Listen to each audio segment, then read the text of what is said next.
Olá, meu nome é Lorena, eu sou psicóloga. Estou aqui hoje para falar com vocês sobre inclusão. Esse vídeo ele é uma ação dentro da Semana Inclusiva do Senai, da unidade de Chapecó, Santa Catarina. Eu estou a convite da professora Ana Paula Cardoso, que é especialista de ensino na educação inclusiva. E eu gostaria de começar perguntando para vocês o que significa normal. Normal, ele é um adjetivo que ele qualifica algo como comum, regular, padrão, né? Significando que ele não foge àquilo que é a norma. Aí eu trouxe aqui um exemplo só para a gente brincar aqui um pouquinho. Nesses dois grupos de figura, o que seria considerado normal em cada grupo desses, se a gente pensar nessa classificação aqui? Será que no primeiro grupo o normal é ser uma figura ligeiramente arredondada? E talvez o normal seja ser amarelo, porque tem muito mais amarelo do que azul? Será que no segundo grupo o normal não é ser um retângulo verde, já que tem muito mais retângulos verdes do que triângulos vermelhos? Ou seria normal ser figuras com ângulos ligeiramente retos, que aqui não está 100% reto? E aí, quem que determina o que é normal? E ainda, usando as figuras, né, da imagem anterior, se cada uma dessas figuras tivesse poder de determinar o que é normal, será que cada uma delas utilizaria o mesmo critério para escolher o que é normal ou não? Será que uma figura ligeiramente amarela usaria os mesmos critérios do que um triângulo vermelho, um retângulo verde, uma figura azul? Então, tudo isso foi para a gente começar a pensar que não existe normal. O normal como algo que é único, imutável, consolidado. Porque aquilo que é considerado normal, ele varia de acordo com o momento histórico. Então, por exemplo, já houve momentos em que o nazismo e a perseguição de minorias eram normais. A escravidão era normal, né? E em algumas regiões geográficas, alguns hábitos e costumes são normais e em outras regiões, outros hábitos e outros costumes são considerados normais. O normal também depende da cultura, depende do sistema de crenças, depende inclusive e até principalmente de quem está no poder, quem tem o poder de fazer as escolhas e dar os critérios do que seria considerado normal. E é um termo que a gente usa muito, e a gente tem que pensar que o mundo está muito complexo, ele sempre está em processo de mudança. Nós estamos, enquanto sociedade, sempre em processo de ressignificação. E quando a gente está falando de seres humanos, o assunto fica ainda mais complexo. Porque afinal, o que e quem que é considerado normal, com todas as aspas, já que nós somos tão diversos? Quem foi que um dia apontou para alguém e falou, olha, este aqui é o exemplo do que é uma pessoa normal? E mesmo que existisse, quantos de nós seriam enquadrados como normais de acordo com essa regra? Porque nós somos diversos em vários aspectos. Só dar uma observada rápida aqui nas figuras. Quanta diversidade de culturas, de cores, de idades, de alturas, de expressões culturais, expressões das mais diversas não tem aqui representadas. Então, tudo isso foi para introduzir e para a gente começar a usar alguns termos corretos. Aqui eu estou falando principalmente de inclusão de pessoas com deficiência. Então, eu estou usando os termos para isso. Só que tudo que eu falei até agora vale também pensando em diversidade e inclusão sobre outras nuances e outros recortes. Aqui eu vou falar de deficiência porque é o tema principal do vídeo. Então, quando a gente pensa em termos, o mais adequado, hoje o correto é nós tratarmos de pessoas com deficiência, né, que a sigla é o PCD, que muitos até ouvem, né, o PCD e não sabem exatamente o que significa, e pessoa sem deficiência. Por que eu destaquei algumas coisas aqui? Primeiro que, em ambos os casos, primeiro vem a pessoa, independente do se ela tem ou não tem, né, se ela é classificada como uma pessoa com deficiência ou sem. Por quê? Antes de qualquer coisa, a pessoa, ela não é a deficiência. A deficiência é uma das nuances, um dos aspectos da existência daquela pessoa. Então a gente não pode colocar a deficiência na frente, como muita gente faz e como antigamente alguns termos faziam. Então esses são os termos, atualmente são os termos que são considerados corretos. Então a gente vai começar a prestar atenção e utilizar eles. E eu trouxe aqui uma definição que ela está no artigo da Convenção sobre os Direitos das Pessoas com Deficiência, que foi aprovado pela Assembleia Geral da ONU. E ela também está inserida em outras legislações, que eu não vou entrar tanto em detalhe aqui, mas eu trouxe porque eu considero importante a gente entender e conhecer. Pessoa com deficiência é aquela que tem impedimentos de longo prazo, de natureza física, mental, intelectual ou sensorial, que em interação com diversas barreiras podem ter obstruído a sua participação plena e efetiva na sociedade, em igualdade de condições com as demais pessoas. Cabe aqui ressaltar uma coisa.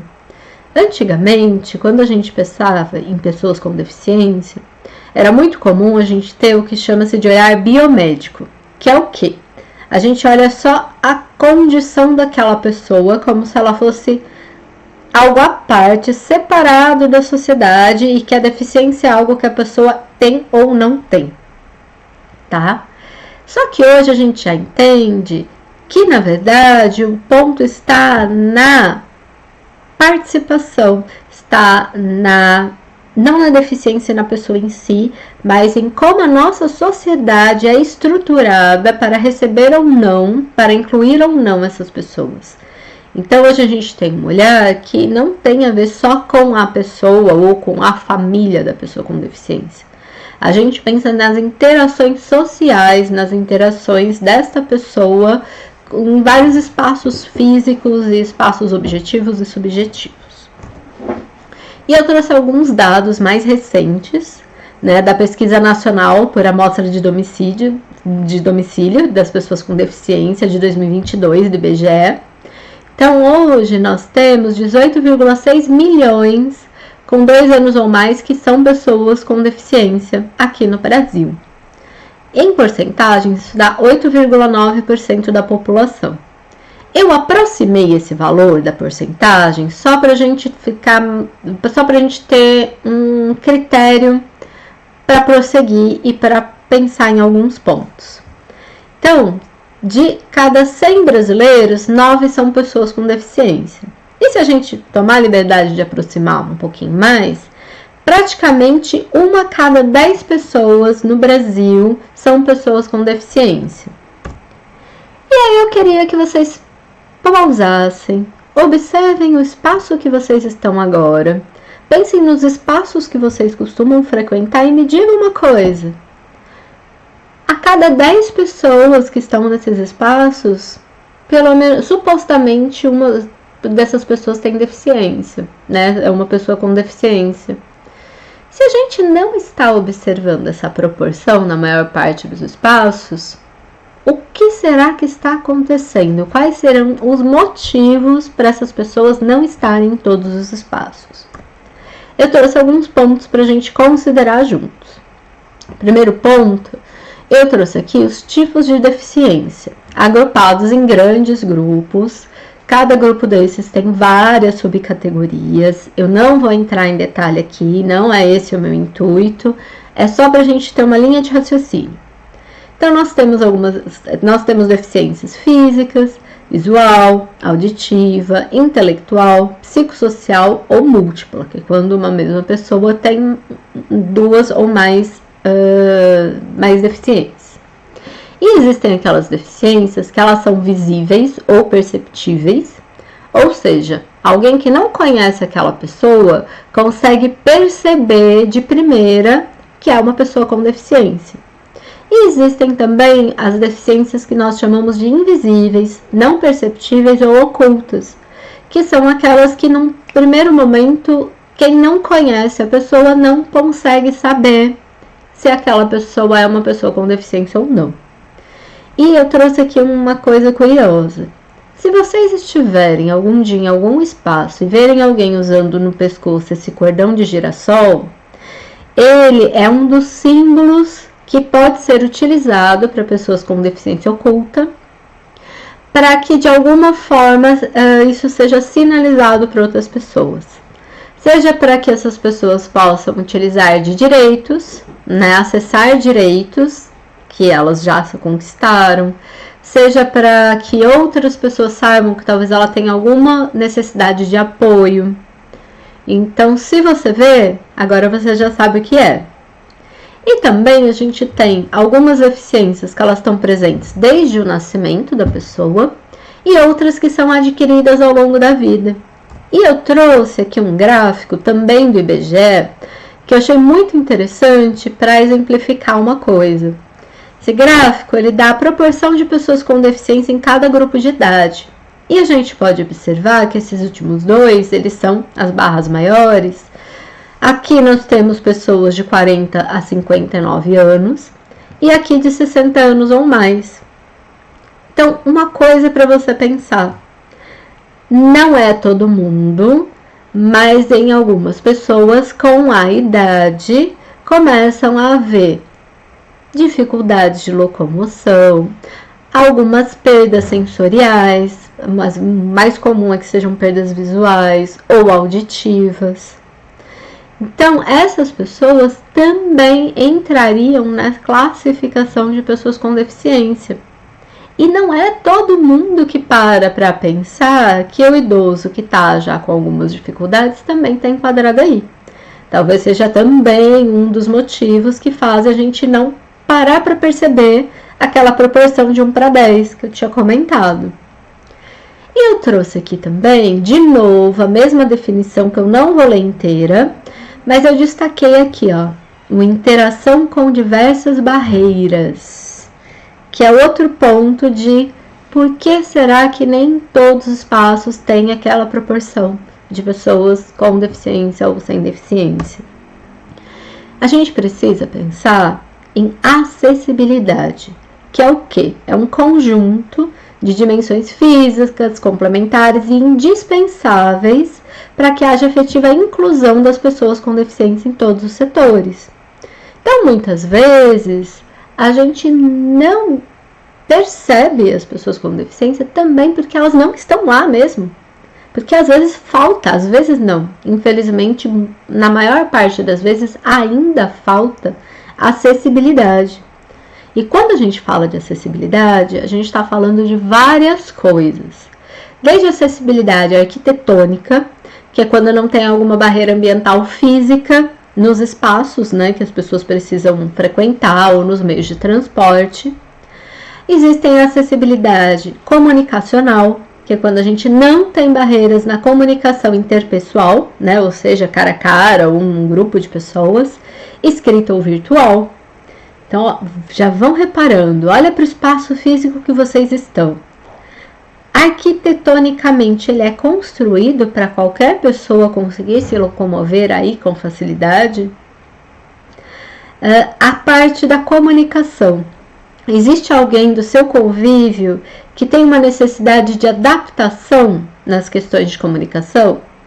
A adaptação pode ser o braille, pode ser o Libras, a linguagem brasileira de sinais, pode ser a comunicação ampliada, pode ser em materiais impressos, algo com um nível de contraste maior ou com palavras maiores. Existem várias nuances aí da questão comunicacional.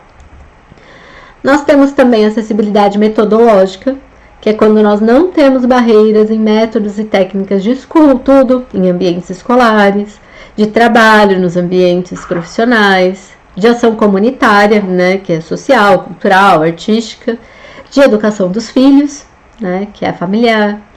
Acessibilidade instrumental, que é quando nós não temos barreiras em instrumentos, utensílios, ferramentas. Porque vamos parar, lembra que lá no começo eu estava falando ainda das figuras geométricas e do como seria diferente os critérios que cada uma delas teria do que é normal? Nós temos que pensar que por muito tempo, a maior parte das pessoas que teve poder de decisão, participação política, participação social, criação, execução, a maior parte eram pessoas sem deficiência. Então, muito da nossa sociedade é organizada, tanto objetiva quanto subjetivamente, pensando em pessoas sem deficiência. E quando a gente começa a pensar na questão da inclusão, a gente precisa rever muita coisa. Porque os critérios precisam ser mudados para que todos possam estar em todos os espaços. E ainda falando de acessibilidade, nós temos acessibilidade programática, que é quando nós não temos barreiras invisíveis que estão embutidas em política pública, em normas, em regulamentos, e também acessibilidade atitudinal, que é quando não existe o preconceito, estigma, estereótipo e discriminação na relação entre as pessoas. Então, olha quantas barreiras precisam ser quebradas e mudadas para que haja uma plena participação e inclusão das diversas necessidades das pessoas, né? Agora sim, a gente pode falar sobre inclusão? Vamos prosseguir, né? Afinal, o que é a inclusão? Inclusão é a equiparação de oportunidades, a mútua interação de pessoas com e sem deficiência e o pleno acesso aos recursos da sociedade. Por muitos e muitos anos, a maior parte das sociedades e das pessoas vivia num sistema que a gente pode dizer que era um sistema de exclusão. Então, as pessoas com deficiência, elas eram simplesmente excluídas da sociedade. Elas eram muitas vezes escondidas. Era quase como se elas não existissem. Com o tempo e com muita luta, com muita conquista de direitos, começou a mudar para um sistema de segregação. Que é o quê? Não, as pessoas com deficiência precisam participar da sociedade. Mas elas ainda eram segregadas. Sejam em espaços unicamente frequentados por elas, escolas especiais, em que não havia um convívio de pessoas com e sem deficiência, como se pessoas com deficiência necessitassem de algumas coisas e sem deficiência necessitassem de outras. Não era pensado em termos de vamos criar algo que seja bom para todos. Nós temos também a integração, que é aquele grupo que antes estava segregado, ele está sendo integrado nos mesmos espaços do que as pessoas sem deficiência. Mas ainda há muitas e muitas barreiras que não permitem que haja realmente o que a gente chama de inclusão, que está aqui nessa última figura, que é quando todos têm oportunidades equivalentes, todos estão em interação, todos têm acesso a recursos, a direitos, a possibilidades. E, infelizmente, a gente ainda não pode dizer que nós somos uma sociedade inclusiva. Já foram conquistadas muitas coisas? Obviamente que foram. E é importante a gente conhecer, não vai entrar em detalhes aqui no vídeo, senão vai ficar muito longo. Mas quem tiver curiosidade, vai buscar um pouco de como que foi a história das pessoas com deficiência ao longo das sociedades, a luta por direitos. São coisas extremamente importantes para a gente conhecer. E eu trouxe aqui um cartoon que eu acho ótimo para a gente refletir, que tem um avaliador aqui falando que para uma seleção justa, todos vão ter que fazer a mesma prova. Por favor, subam na árvore. Que é uma crítica à questão que eu já tinha posto, que a nossa sociedade ainda é muito pensada para pessoas sem deficiência. Ou melhor, não vou nem levar aqui em consideração só a questão da deficiência. Não é pensada para a diversidade, de forma geral. Então, a gente quer avaliar as pessoas pelos mesmos critérios, sem considerar as potencialidades de cada um, quais são as limitações de cada um, quais são as necessidades de apoio de cada um. E isso a gente acaba tendo sistemas muito injustos, né? E eu trouxe alguns dados que foram tirados também do IBGE, para a gente ver como está atualmente algumas questões das pessoas com deficiência no nosso país.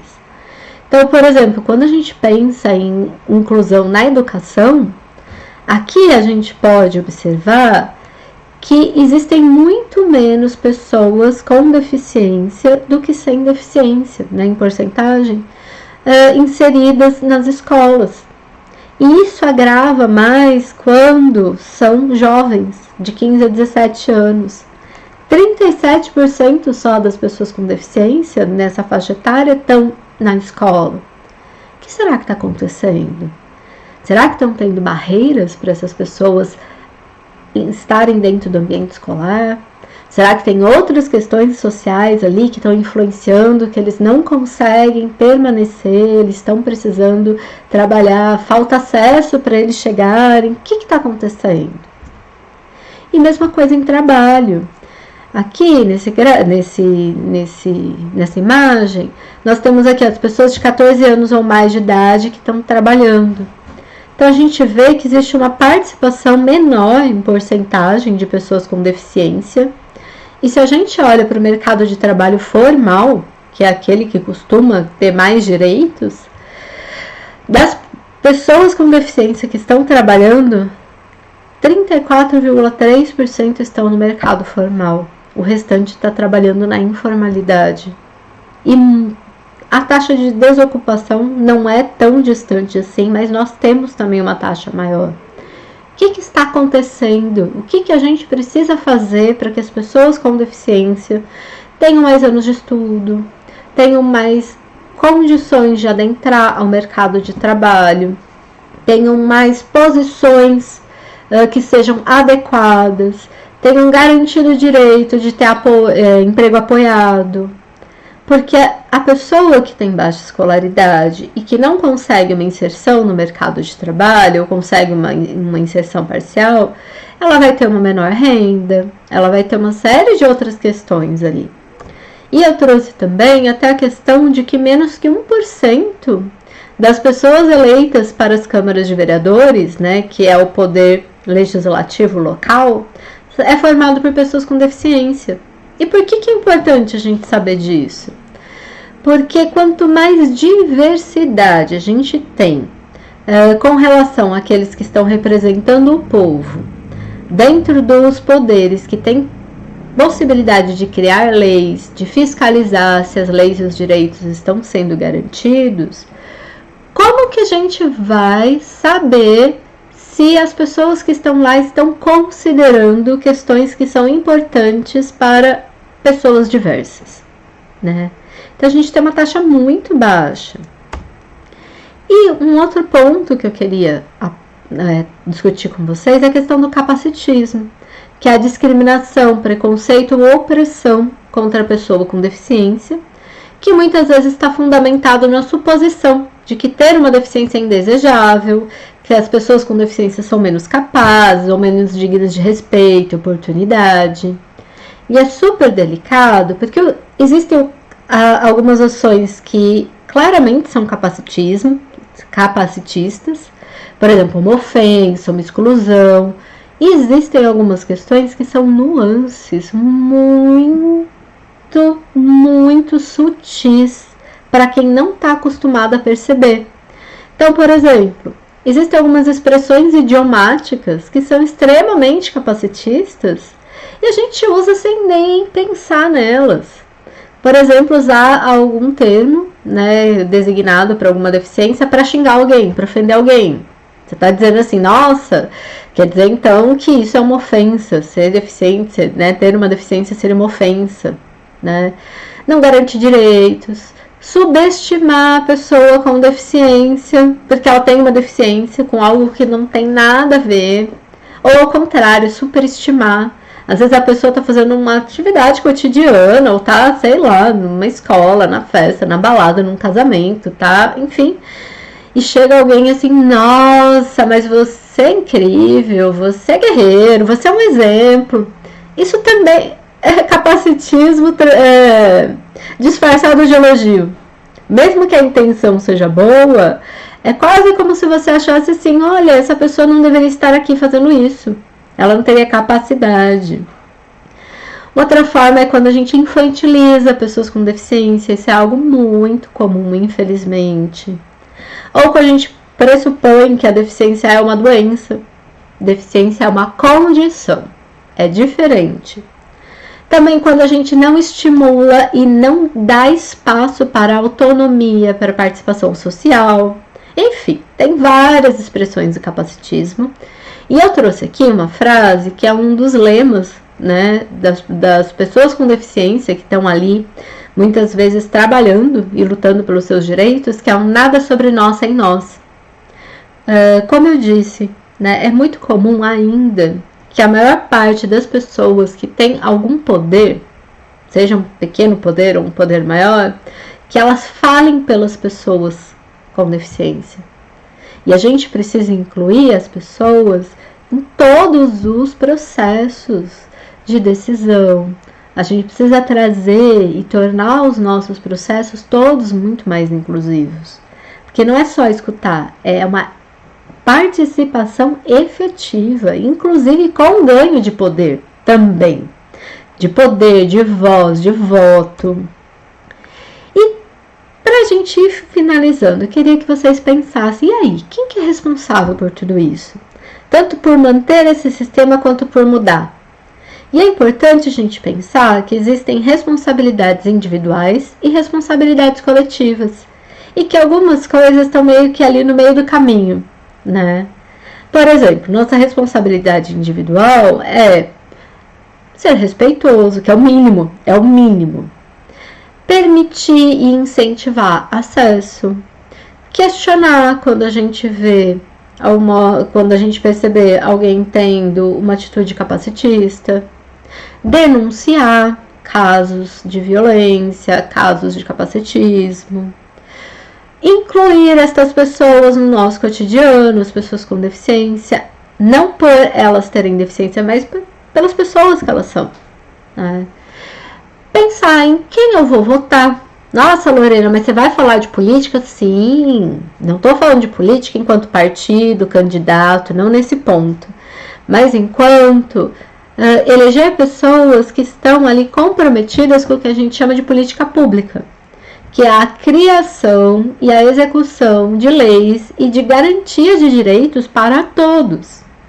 Porque às vezes nós não temos poder individualmente, mas quem está ali nos representando, né, nas esferas de poder, eles têm um tipo de poder diferente que o nosso. Mas a gente tem o poder de saber quem a gente vai eleger ou não.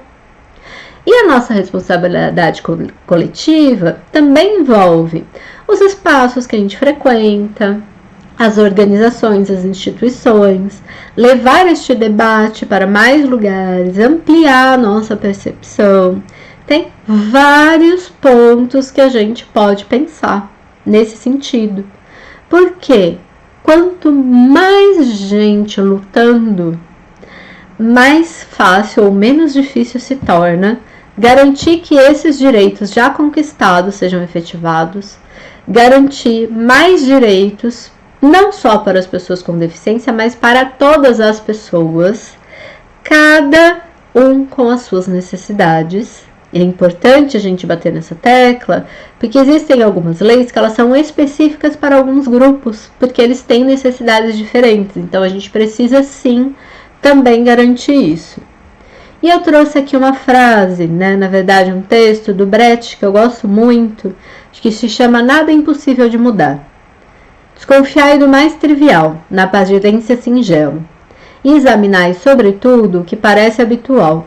Suplicamos expressamente, não aceiteis o que é de hábito como coisa natural, pois em tempo de desordem sangrenta, de confusão organizada, de arbitrariedade consciente, de humanidade desumanizada, nada deve parecer natural, nada deve parecer impossível de mudar. Eu agradeço a atenção. Então, aqui os meus contatos, quem quiser fazer algum apontamento, algum comentário, fique à vontade. E eu encerro esse vídeo por aqui.